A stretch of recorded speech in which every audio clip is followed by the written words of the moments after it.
Thank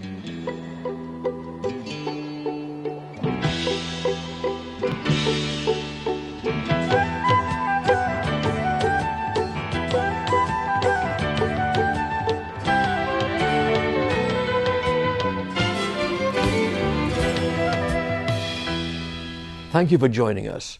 I'm Richard Perrott, and our guest today is the President Emeritus of Nova Southeastern University and past Chairman of the Broward School Board, Dr. Abe Fischler. He is regarded as the father of Nova for his pioneering spirit in taking NSU in Florida on a journey to become a national leader in distance learning.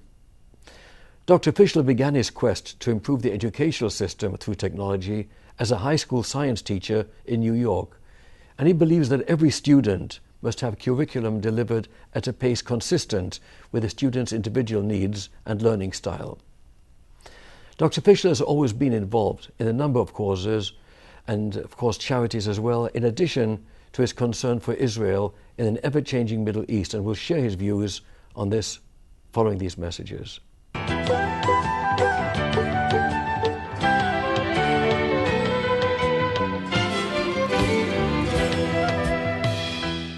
With us now is Dr. Abe Fischler, founder and President Emeritus of Nova Southeastern University. Abe, it's so good to have you back on the show. Good to be back.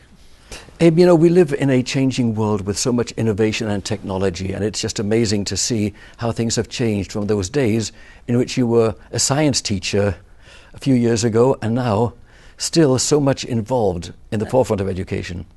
It's not such a few years ago. It's a long time ago. Think about it. I taught my first in 1952. That's a long time ago. How did you get into the direction of founding one of the largest universities in the United States of America? I was fortunate. I continued my education as I was teaching, and then became chairman of the department in Ossining, New York, and then supervisor of science. So I was going to school all the time while I was teaching. And it led to me getting a grant from Dr. Hubert Evans to go from NYU to Columbia. And I met him because he was a supervisor that was up here helping me implement change within the public school system. And he said, if you're willing to give up 15 credits from NYU, you can come to Columbia. And since he was willing to pay for me to go there, and he had a science manpower project, I did that. So I had to go spend 1 full year in New York because they had a residency requirement. So in 1958, I left Ossining, took a year's sabbatical, and lived in 122nd Street in New York with the wife and 3 kids, and did my thesis, and passed my exams and got done. And while I was there, Fletcher Watson from Harvard came to the National Science Teachers Association, where I gave 3 papers. And he asked me to come to his room, and I did that. And he offered me a position after I went through an interview in Harvard. But I turned it down initially because it was going to be less money than I was making at Ossining. So I said I couldn't come for that amount of money. And he said, well, let's talk to Frank Keppel, who was the dean of School of Ed. And he did. And they met the same salary I was earning here at Ossining, because I was planning to go back to Ossining. And then I didn't go back, so I went to Harvard as an assistant professor. And that was not the path I was going to follow. I followed the path of moving to a superintendency somewhere. And so I had to start kind of all over, learning higher education as a professor instead of as a teacher going to school. So it was interesting. And how things have changed from those days with the technology we have today. How do you see the challenges facing education today? Well, it depends on what level you're speaking. But in the public school system, K-12 system, we have to change the organization and structure of public education. We have to make time the variable and a level of mastery which students have to accomplish as they move through the system. And you don't fail young people. You give them more time to achieve what has to be achieved. So there's a whole restructuring that has to take place. Technology provides the opportunity for that to occur. You can still have 20 kids sitting in a class, but they could be working on 10 different lessons at the same time because the lessons are being presented to them at a rate which enables them to learn. And it's presented by an interactive mode built into the technology. So the teacher's role is not to present the information.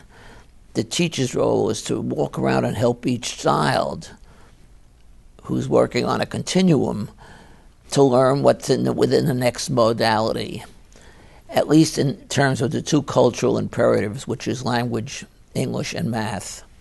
Those are two tools we need, and every child has to achieve those tools in order to be part of the STEM types of curricular materials that we're tending to move towards.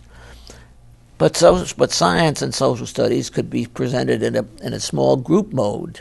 3 youngsters working on a project, another 3 youngsters working on a project within the same area, but just working on problem solving, on how people go about finding information, processing information, communicating the information, all of that. So that even in science and social studies, the teacher is a catalyst for learning, but not necessarily the presenter of the information. The information is in the libraries, in textbooks, in magazines, in talking to experts in the field. All of that is provided for them, but it's a little different than the way it's set up now. And now if you start in September, you end in June, and you take tests. On Fridays, little kids take their tests so that the teachers could grade them and give it back on Monday. Well, you don't have to do that anymore. Tests are taken every day as they feed their information back into computers, and the computers are responding to their particular types of answers. So it's a whole transformation of the way K-12 education has to occur. Once we've implemented that, then you don't have 30 to 50% of the youngsters not graduating.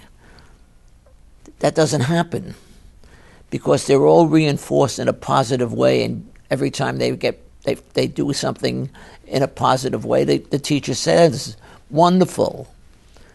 So it's time that has to differentiate, and we can maintain quality for students. And if they're really good, they can move at a faster rate. So that has to change. Now we can go into the college. Now we can put professors' lectures in the library. You just had one with Professor Lippman. They'll have that. And there are all these lessons that he's put together and all this interaction which he has a library, in our library, available for anyone to listen to. So information is available without the professor having to get up in front of a class of 100 students and lecture, because that he can put on a tape and it's available. A disc costs 19 cents. Student can go in and buy a disc and have a couple hours of lectures on that disc. So that's we take away, but what can't take away is the human quality, the human interaction, the kinds of things that you're doing when you interview people here. So that has to change, and by the use of technology and the implementations of technology, we can do that. And the teacher plays a different role. He's a stimulus, he's a catalyst. He's a person who guides you. He's a mentor instead of a communicator who's sending out information. Because anytime he's in that mode, we can put it on the tape, which you know, and then send it home to the student, or make it available to the student when the student wants it. So it's a different type of organization, a different type of structure. But we need the human interaction between the professor and the students, and students and students. So that you can't replace. solely by technology, unless you go into a Skype type of organization where you still have the professor, but he's not physically there. He happens to be sitting at his desk. But the possible interactions and response to questions and that kind of thing, that modality is important.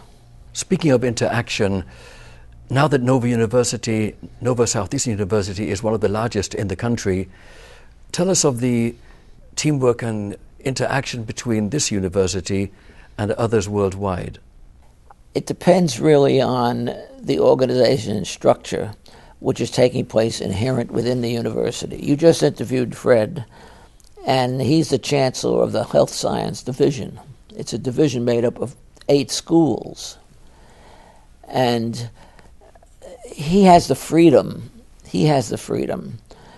to present information and interact with other institutions in a variety of ways. But the initiative has to come from him, through his people.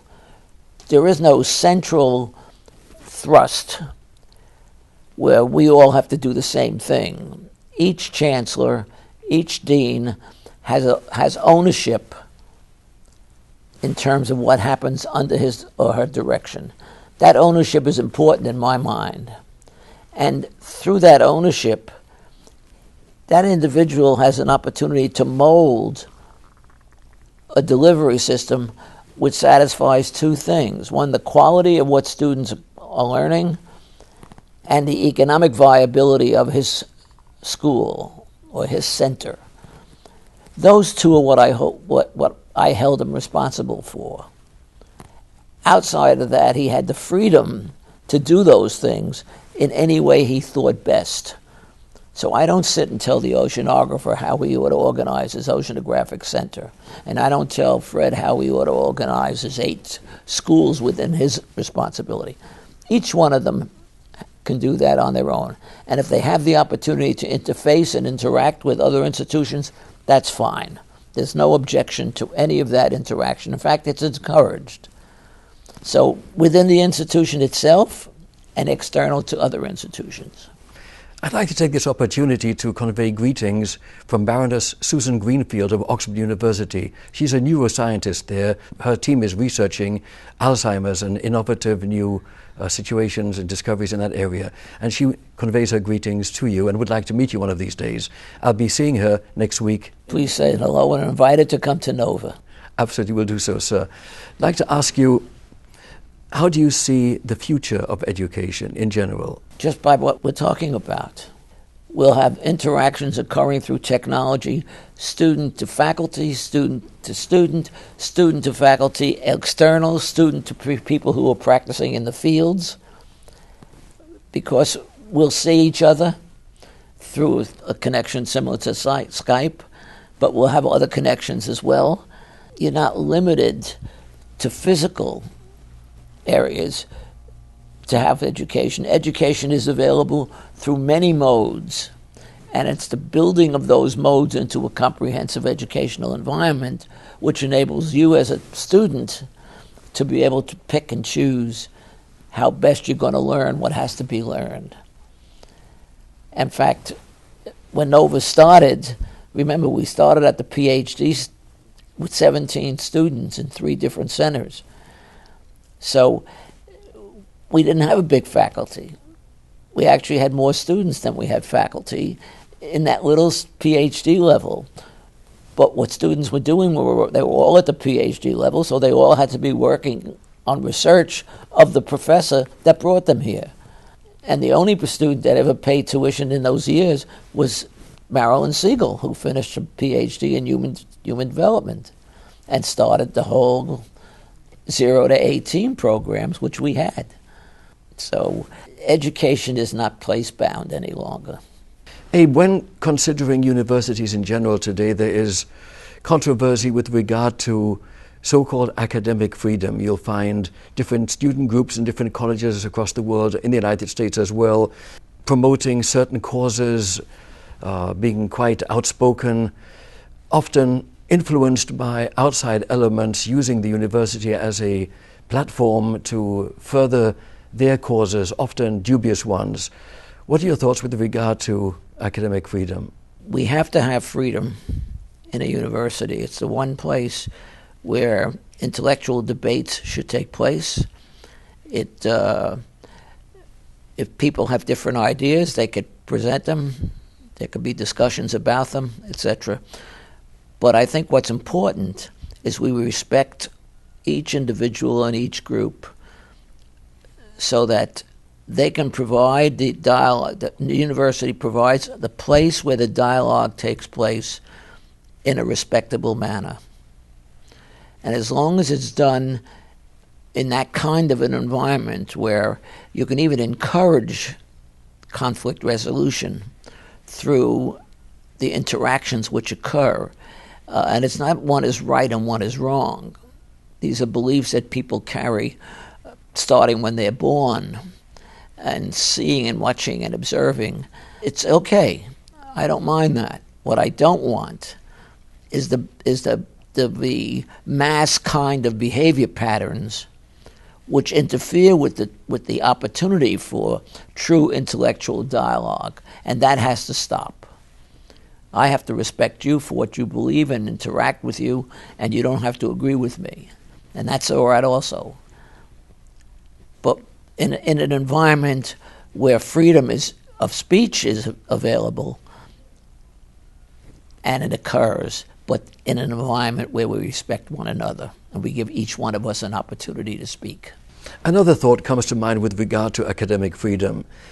Speaking about Israel living and surviving in that troubled part of the world, hostile environment, unfortunately, yet in 60-odd years, Israel has made the desert bloom, brought so much innovation, scientific, medical, other agricultural, and academic to the world, shared with the world, in fact.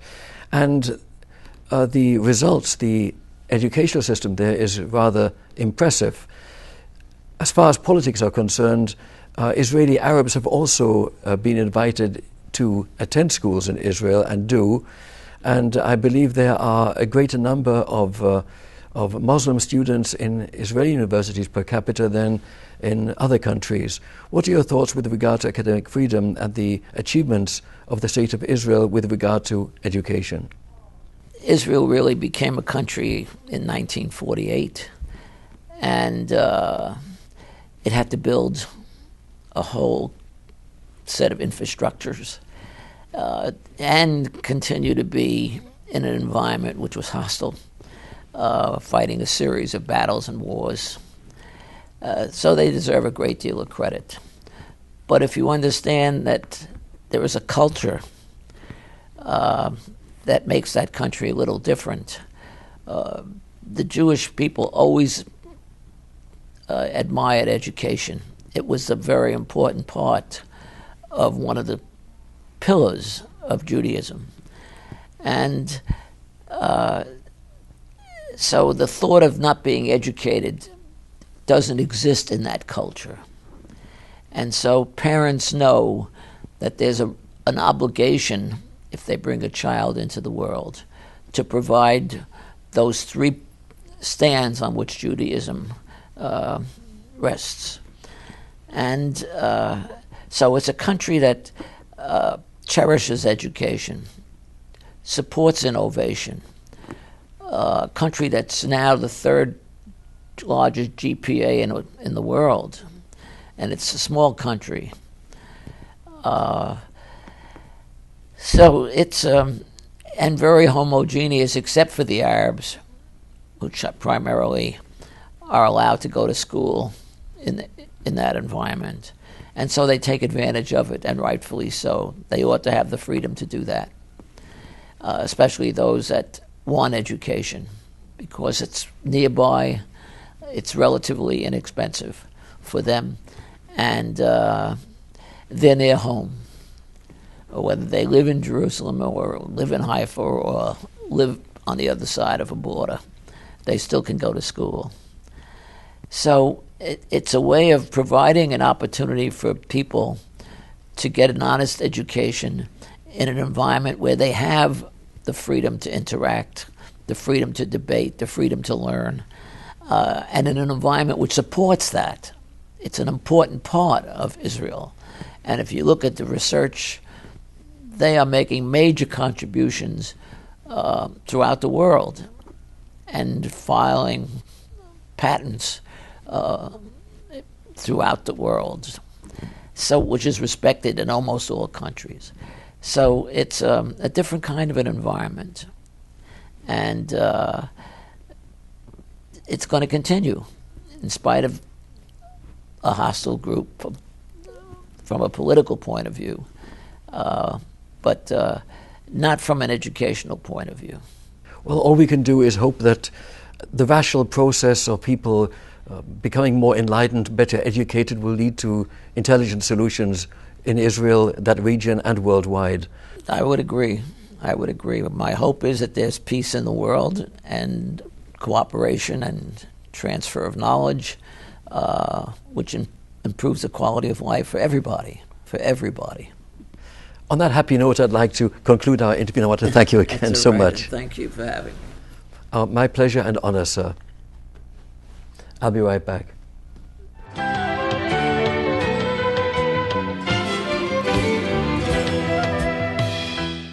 When people think about Israel, they think about war, or religion, or even falafel. But to me, when I think about Israel, I think of the triumph of the human spirit.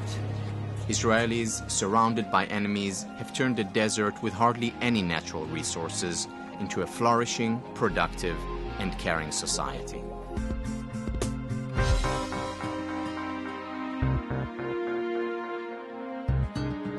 My name is Tal Ben Shahar, and although I was born and bred in Israel, I spent much of my life living and working abroad. Working in Asia, studying in the US and the UK, and touring the world playing professional squash.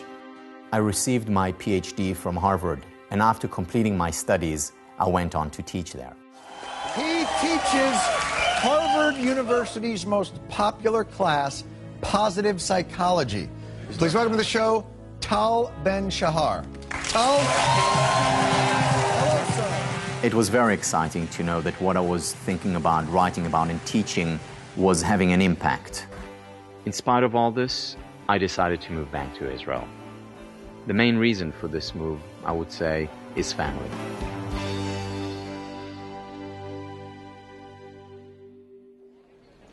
The Israel I came back to was not the Israel I left. I was amazed at what happened here during the 14 years I was away. Israel had transformed. Israel had not only joined the 21st century, in many ways it was now leading the way.